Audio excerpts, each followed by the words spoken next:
It's Ed Robrowski, and I'm asking good questions. So when someone gives you $5 billion, which sounds super cool, and then asks for $100 billion back, is that actually a good deal?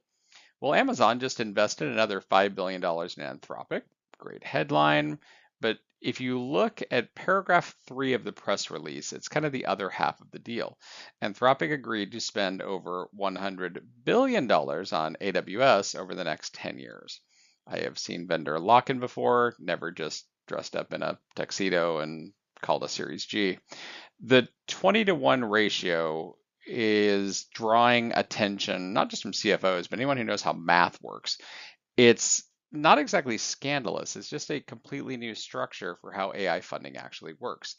Amazon isn't betting on Anthropic. Amazon is pre-selling 10 years of compute and then giving Anthropic the cash in the short term to buy it.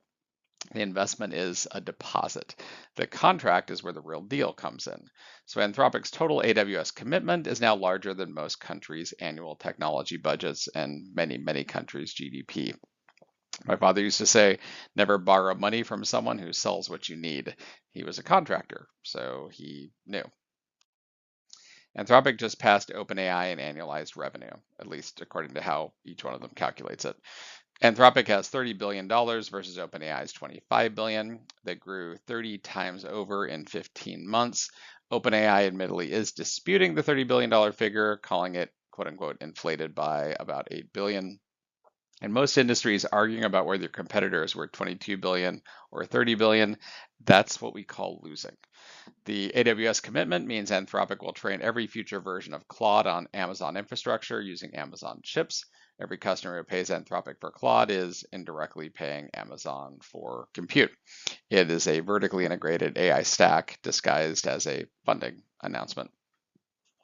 For any CFO evaluating a major AI vendor contract right now, the question we're sitting with is who actually is on top of that stack? Your vendor might have a great model, but the compute bill flows somewhere specific. When the company writing your AI also owns the infrastructure it runs on, you're not really negotiating with one company. You're negotiating with two, and only one of them happens to be in the room. If the infrastructure layer is where the real money is, when does every AI company become, I guess, just an AWS reseller with a chatbot on the side? Well, until next time, keep asking good questions.